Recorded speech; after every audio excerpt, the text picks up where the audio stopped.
ಸ್ನೇಹಿತರೆ ನಮಸ್ಕಾರ. Turning point ನಿಮ್ಗೆ ಈಗಾಗಲೇ ಗೊತ್ತಿರೋ ಹಾಗೆ ಒಬ್ಬೊಬ್ಬರ ಜೀವನದಲ್ಲೂ ಒಂದೊಂದು ರೀತಿಯಾಗಿರುತ್ತೆ. ಹಾಗೆಯೇ ಒಂದೊಂದು ವ್ಯವಹಾರದಲ್ಲೂ ಒಂದೊಂದು ಬಿಸ್ನೆಸ್ಸಲ್ಲೂ ಒಂದೊಂದು ಥರ ಇರುತ್ತೆ.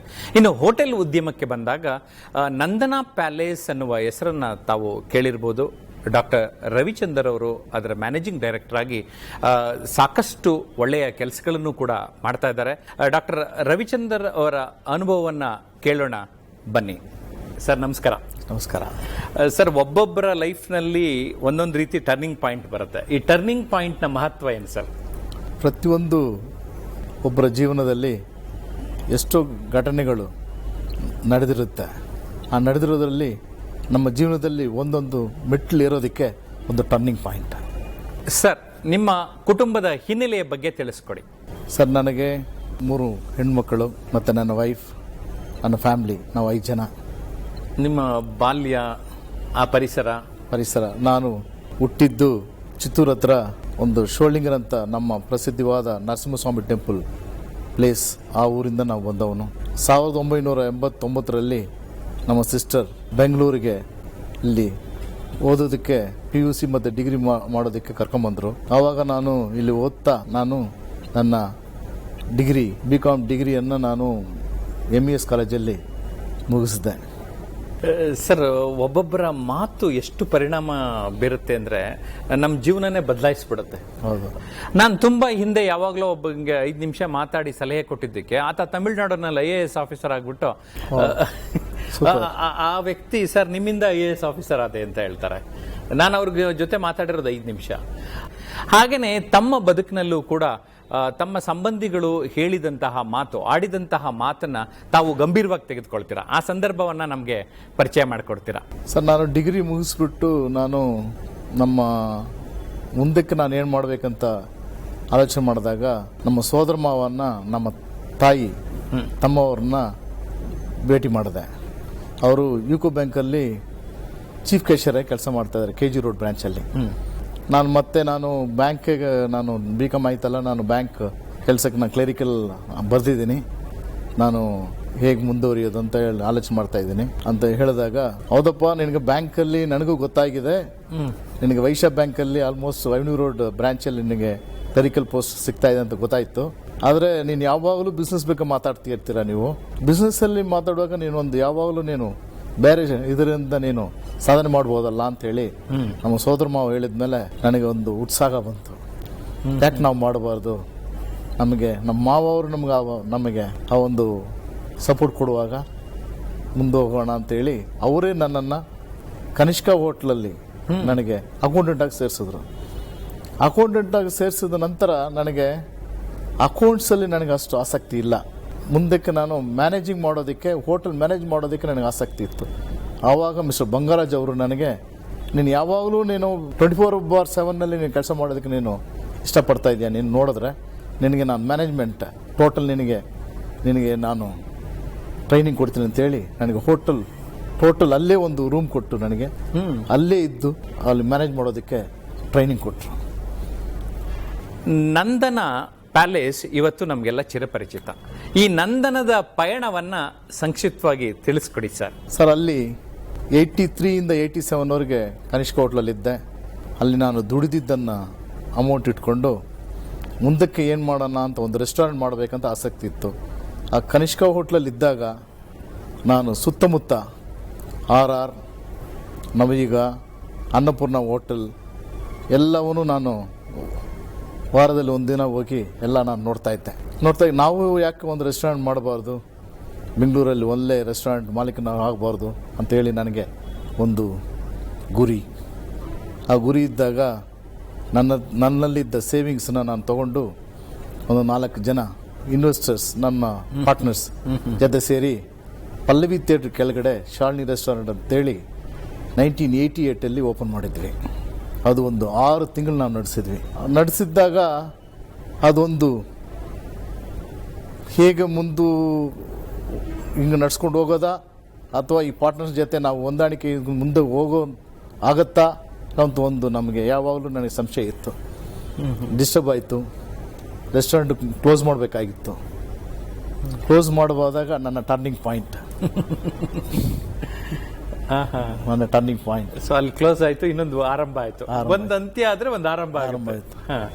ಆವಾಗಲೇ ನಾನು ಆ ಪಲ್ಲವಿ ಥಿಯೇಟರ್ ಕೆಳಗಡೆ ನಮ್ಮ ರೆಸ್ಟೋರೆಂಟು, ಮೇಲ್ಗಡೆ ಒಂದು ಮೂವಿ ಮನದಲ್ಲಿ ಉರುದಿವೆಂಡಮ್ ಅಂತ ಒಂದು ಸುಹಾಸಿನಿದು ಮೂವಿ.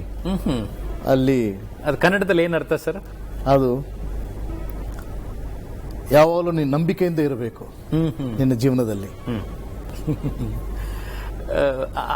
ಆ ಚಲನಚಿತ್ರ ಅಷ್ಟೊಂದು ಪ್ರಭಾವ ಬೀರುತ್ತೆ ಮೇಲೆ. ಆ ಸುಹಾಸಿನಿ ಕ್ಯಾರೆಕ್ಟರ್ ನನಗೆ ಬಹಳ ಇನ್ಸ್ಪೈರ್ ಆಯ್ತು. ಆ ಸುಹಾಸಿನಿ ಕ್ಯಾರೆಕ್ಟರೇ ನನಗೆ ಅದು ನಂದಿನಿ ಅಂತ ಹೆಸರು. ಆ ಸುಹಾಸಿನಿನೇ ಆ ಫ್ಯಾಮಿಲಿನ, ಟೋಟಲ್ ಫ್ಯಾಮಿಲಿನ ಸ್ಯಾಕ್ರಿಫೈಸ್, ತನ್ನ ಜೀವನವನ್ನು ಸ್ಯಾಕ್ರಿಫೈಸ್ ಮಾಡಿ ಆ ಫ್ಯಾಮಿಲಿಯನ್ನ ಟೇಕ್ ಕೇರ್ ತಗೊಳುತ್ತೆ. ಅಂದ್ರೆ she takes everything. Married life ಬಿಟ್ಬಿಟ್ಟು ನಮ್ಮ ಮನೆಯನ್ನು ನಾವು ಕಾಪಾಡಬೇಕಂತೇಳಿ ಬ್ರದರ್ಸ್ ಸಿಸ್ಟರ್ಸ್ ಎಲ್ಲರನ್ನ ಒಂದುಗೂಡಿ ತನ್ನ ದುಡಿಮೆಯಲ್ಲಿ ಆ ಫ್ಯಾಮಿಲಿಯನ್ನು ಕಾಪಾಡ್ತಾಳೆ. ಆ ಒಂದು ಸಿಚುವೇಶನ್ ನನ್ನ ಜೀವನದಲ್ಲೂ ಇದೆ. ನಾನು ಮುಂದಕ್ಕೆ ನಾನು ಏನು ಮಾಡಬೇಕು, ಆ ಪರಿಸ್ಥಿತಿ ನನಗೆ ಆಗಿತ್ತು. ಆವಾಗ ನಾನು ಒಂದು ರೆಸ್ಟೋರೆಂಟ್, ಇನ್ನೊಂದು ಒಳ್ಳೆ ರೆಸ್ಟೋರೆಂಟ್ ಮಾಡಬೇಕಂತ ನಾನು ಇದ್ದಾಗ ನಮ್ಮ ಎಕ್ಸ್ ಪಾರ್ಟ್ನರ್ ಒಬ್ಬರು ನನ್ನ ಕಸ್ಟಮರಾಗಿ ಬಂದು, ನಮ್ಮ ಶಾಲಿನಿ ರೆಸ್ಟೋರೆಂಟಲ್ಲಿ ಕಸ್ಟಮರಾಗಿ ಬಂದು ಅವ್ರು ನನ್ನನ್ನು ಸಂಪರ್ಕ ಮಾಡಿದ್ರು. ನಾನು ರೆಸ್ಟೋರೆಂಟ್ ಎಲ್ಲ ರೆಡಿ ಮಾಡಿಬಿಟ್ಟಿದ್ದೀನಿ, ಆದರೆ ನಾನು ರೆಸ್ಟೋರೆಂಟ್ ಮಾಡೋಕ್ಕೆ ನನಗೆ ಗೊತ್ತಾಗ್ತಾ ಇಲ್ಲ, ನೀವು ಸಲಹೆ ಕೊಟ್ಟು ನೀವು ಪ್ರಾರಂಭ ಮಾಡಿದ್ರೆ ಚೆನ್ನಾಗಿರುತ್ತೆ ಅಂತೇಳಿ. ಆವಾಗ ಇನ್ನೊಂದು ಟರ್ನಿಂಗ್ ಪಾಯಿಂಟ್ ನನ್ನ ಲೈಫಲ್ಲಿ. ನಾನು ಮಾಡಿದ್ರೆ ಈ ನಂದಿನಿ ಅಂತ ಹೆಸರಲ್ಲೇ ನಾನು ಮಾಡಬೇಕು ಅಂತ ಹೇಳಿ ಮಿನೋವಾ ಸರ್ಕಲಲ್ಲಿ 1989 ಪ್ರಾರಂಭ ಮಾಡಿದ್ದೀನಿ. ನಂದಿನಿ ನಂದನ ಹೇಗಾಯಿತು? ನಾವು ಒಂದು 1989 97ವರೆಗೆ ಒಟ್ಟಿಗೆ ನಾವು ಶಾಖೆಗಳು ಮಾಡ್ಕೊಂಡು ಹೋಗ್ತಾ ಇದ್ವಿ ನಂದಿನಿ ಹೆಸರಲ್ಲಿ. ಆ ಒಂದು ಹಂತದಲ್ಲಿ ಅವ್ರ ಫ್ಯಾಮ್ಲಿಯಲ್ಲಿ ಒಂದು ಸ್ವಲ್ಪ ಯಂಗ್ ಯೂತ್, ಸ್ವಲ್ಪ ಅವ್ರವ್ರ ಅನಿಸಿಕೆಗಳು, ಅವ್ರವ್ರ ಇಂಡಿವಿಜುವಾಲಿಟಿ ಅಂತ ಒಂದು ಭಾವನೆ ಬಂತು. ಆವಾಗ ನನಗೆ ನಾವು ಇನ್ನೊಂದು ಮುಂದಕ್ಕೆ ನಂದನ ಅಂತ ಯಾಕೆ ಹೋಗಬಾರ್ದು, 9 ಶಾಖೆಗಳು ಮಾಡಿದ್ವಿ, ಇನ್ನು ಮುಂದಕ್ಕೆ ಹೋದಾಗ ನಮ್ಮದು ಆವಾಗ 3 ಇತ್ತು, ನಂದಿನಿ ಪ್ಯಾಲೇಸ್ ಅಂತ. ಮುಂದಕ್ಕೆ ನಂದನ ಅಂತ ಯಾಕೆ ಹೋಗಬಾರ್ದು ಅಂತ ಹೇಳಿ ನನಗೆ ಬಲ ಕೊಟ್ಟಿದ್ದೆ ನನ್ನ ಶ್ರೀಮತಿ ಸರಳ. ನನ್ನ ನೀನು ಯಾವ ಹೆಸರಲ್ಲಾದ್ರೂ ನೀನು ಮಾಡಬಲ್ಲೆ, ನೀನು ಮುಂದೋಗು, ನಾನಿದ್ದೀನಿ, ನನಗೇನು ಬೇಕಾಗಿಲ್ಲ, ನಾವು ನಿಲ್ಲಬೇಕು ಸಮಾಜದಲ್ಲಿ ಅಂತ ನನಗೆ ಸಪೋರ್ಟ್ ಕೊಟ್ಟು ನನ್ನ ಮುಂದಕ್ಕೆ ಮೆಟ್ಲರಕ್ಕೆ ಧೈರ್ಯ ಕೊಟ್ಟದ್ದು ಟರ್ನಿಂಗ್ ಪಾಯಿಂಟ್. ನಿಮ್ಮ ಮನೆಯವ್ರ ಹೆಸರು ಸರ್? ಸರಳ ರವಿಚಂದ್ರ. ಸರಳ ರವಿಚಂದ್ರ. ನಾನಿಲ್ಲಿ ಸುಧಾಮೂರ್ತಿ ಅವ್ರನ್ನ ಜ್ಞಾಪಿಸ್ಕೊಳ್ತಾ ಇದ್ದೀನಿ. ಇನ್ಫೋಸಿಸ್ ಆರಂಭ ಆಗಬೇಕಾದ್ರೆ ಅವರು ಕೂಡ ನಾರಾಯಣ ಮೂರ್ತಿ ಅವರಿಗೆ ಇದೇ ರೀತಿ ಬೆಂಬಲ ನೀಡಿದ್ರು ಅಂತ ಅವ್ರು ನನ್ನ ಜೊತೆ ಹಂಚಿಕೊಂಡಿದ್ರು. ಅದೇ ರೀತಿ ಸರಳ ರವಿಚಂದ್ರ ಅವರು ಎಲ್ಲದಕ್ಕೂ ನಾನು ಮುಂದಕ್ಕೆ ನಾನು ನಡೆಯೋದು ಪ್ರತಿಯೊಂದು ಸ್ಟೆಪ್ಗೂ ಒಂದೇ ಫೈನಲ್ ಆಗಿ ಒಂದು ಕೇಳ್ತೀನಿ, ಹೇಗಮ್ಮ ಹೀಗಿದೆ ಸಿಚುವೇಶನ್ ಅಂತ. ಹೆಚ್ಚಾಗಿ ನಾನು ಯಾವುದು ಹೇಳಕ್ಕೆ ಹೋಗಲ್ಲ, ಬಟ್ ಕೆಲವು ನನ್ನ ಒಂದು ಸಿಚುವೇಶನ್ಸಲ್ಲಿ ನಮ್ಮ ಮಿಸಸ್ಗೆ ಕೇಳ್ತೀನಿ. ನಮ್ಮ ವೈಫ್ ಕೇಳಿದಾಗ ಕರೆಕ್ಟಾಗಿ ನನಗೆ ಸಲಹೆ ಕೊಡ್ತಾರೆ. ಆ ಸಲಹೆಯಿಂದನೇ ನಾನು ಅಂದ್ರೆ ಪತಿಯನ್ನ ಪತ್ನಿ ಚೆನ್ನಾಗಿ ಅರ್ಥ ಮಾಡ್ಕೊಂಡಿರ್ತಾರೆ ಅಂತ ಆಯ್ತು. ಸರ್, ಈಗ ನಂದನ ಪ್ಯಾಲೇಸ್ ಇವತ್ತು ಸಾಕಷ್ಟು ಹೆಸರು ಮಾಡಿದೆ, ಯಾವುದೇ ಏರಿಯಾಗೆ ಹೋದ್ರೆ ಗೊತ್ತಾಗ್ತಾ ಇದೆ. ಆದ್ರೆ ಈ ವಿಡಿಯೋ ನೋಡ್ತಾ ಇರೋರಿಗೆ ನಂದನ ಪ್ಯಾಲೇಸ್ ಅಂದ್ರೆ ನಿಮಗೆ ಇದು ಸಿಗುತ್ತೆ, ಏನ್ ಸಿಗುತ್ತೆ, ಏನ್ ಸ್ಪೆಷಾಲಿಟಿ? ನಮ್ಮ ನಂದನ ಪ್ಯಾಲೇಸಲ್ಲಿ ಒಳ್ಳೆಯ ಆಂಧ್ರ ಶೈಲಿಯ ಊಟ, ಮತ್ತೆ ಆಂಧ್ರ ಶೈಲಿಯ ನೆಲ್ಲೂರು ಬಿರಿಯಾನಿ, ನಮ್ಮಲ್ಲಿ ಪ್ರಸಿದ್ಧವಾದ ಡಿಶ್. ಮೊಟ್ಟ ಮೊದಲಾಗಿ ನಮ್ಮಲ್ಲಿ ನಾವು ಇಂಟ್ರೊಡ್ಯೂಸ್ ಮಾಡಿದ್ದು ವೆಜಿಟೇರಿಯನ್ಸ್ನವ್ರಿಗೆ ಕ್ಯಾರೆಟ್ 65, ಮತ್ತೆ ಕೊತ್ತಂಬರಿ ಪನ್ನೀರ್ ಕರಿ. ನಾನ್ ವೆಜ್ಜಲ್ಲಿ ತೊಗೊಂಡ್ರೆ ಭಾಳಷ್ಟು ಇದೆ ನಮ್ಮಲ್ಲಿ. ನಮ್ಮ ಚಿಕನ್ ಕ್ಷತ್ರಿಯ ಬೆಂಗಳೂರಿಗೆ ತಂದಿದ್ದು ನಮ್ಮ ನಂದನ ಪ್ಯಾಲೇಸ್, ಚಿಕನ್ ಶೋಲೆ ಕಬಾಬ್. ಆಮೇಲೆ ನಮ್ಮ ಡಾಟರ್ ಬಂದು ರಮ್ಯಾ ಮತ್ತು ಶ್ವೇತಾ ಇಬ್ಬರು ಸೇರಿ ಚಿಕನ್ ಬೋನ್ಲೆಸ್ ಸುಪ್ರೀಂ ಬಿರಿಯಾನಿ ಅಂತ ಮಾಡಬೇಕಂತೇಳಿ 2017 ಪ್ರಾರಂಭ ಮಾಡಿದರು. ಅದು ಭಾಳ ಪ್ರಸಿದ್ಧವಾಗಿ ಈಗ ಎಲ್ಲ ಮಾಡ್ತಾ ಇದ್ದಾರೆ. ರಮ್ಯಾ ಮತ್ತೆ ಇನ್ನೊಂದು ಬಿರಿಯಾನಿ ತಾಳಿ ಅಂತ ಕಾನ್ಸೆಪ್ಟ್ ತಂದಿದ್ದಾರೆ. ಅದು ಪ್ರಸಿದ್ಧವಾಗಿ ಇನ್ನೂ ಭಾಳ ಪಾಪ್ಯುಲರ್ ಆಗ್ತಾ ಇದೆ. ಸರ್, ನಂದನ ಪ್ಯಾಲೇಸ್ ಎಷ್ಟು ಬ್ರಾಂಚ್ಗಳನ್ನು ಹೊಂದಿದೆ? ಯಾವ್ಯಾವ ಥರದ ಸರ್ವಿಸ್ನ ನೀಡ್ತಾ ಇದ್ದೀರಾ? ನಮ್ಮಲ್ಲಿ 13 ರೆಸ್ಟೋರೆಂಟ್ಸು ಮತ್ತು 5 ಹೋಟೆಲ್ಸ್, ಟೋಟಲ್ 18 ಶಾಖೆಗಳು ನಮ್ಮಲ್ಲಿ ಇದೆ. ಮುಂದಿನ ಯೋಜನೆಗಳೇನು ಸರ್? ಮುಂದಕ್ಕೆ ಹಾಂ, ಯೂತ್ಗೆ ತಕ್ಕಂತ ನಾವು ಯಾವಾಗಲೂ ನನ್ನ ಶ್ವೇತಾ ಆ್ಯಂಡ್ ರಮ್ಯಾ ಇಬ್ಬರು ನನ್ನ ಡಾಟರ್ಸ್ ಅವರು ಆ ಯೂತ್ಗೆ ತಕ್ಕಂಥ ಒಂದು ಆಲೋಚನೆಯಲ್ಲಿ ಇದ್ದಾರೆ. ಒಂದು ನಂದನ ಎಕ್ಸ್ಪ್ರೆಸ್ ಕ್ವಿಕ್ ಸರ್ವಿಸ್ ರೆಸ್ಟೋರೆಂಟ್ ಮಾಡಬೇಕಂತೇಳಿ ಅವರು ವರ್ಕೌಟ್ ಮಾಡ್ತಿದ್ದಾರೆ. ಅದರ ಸಲುವಾಗಿ ನಾವು ಮೊಟ್ಟ ಮೊದಲಾಗಿ ಕನಕಪುರ ರೋಡಲ್ಲಿ ನಾವು ಶೀಘ್ರದಲ್ಲೇ ನಾವು ಪ್ರಾರಂಭ ಮಾಡೋಣ ಅಂತಿದ್ದೀವಿ. ಇದು ನಮ್ಮ ಮ್ಯಾನೇಜ್ಮೆಂಟ್ ಟೀಮ್, ನಮ್ಮ ಆಲ್ CGM, BDM, AGM, ನಮ್ಮ GMs, ನಮ್ಮ ಮ್ಯಾನೇಜರ್ಸ್ ಎಲ್ಲರೂ ಒಂದಾಗಿ ಏನಾದರೂ ಹೊಸದಾಗಿ ಒಂದು ಯೂತ್ಗೆ ತಕ್ಕಂತ ಬರಬೇಕಂತೇಳಿ ಎಲ್ಲರ ಆಲೋಚನೆ.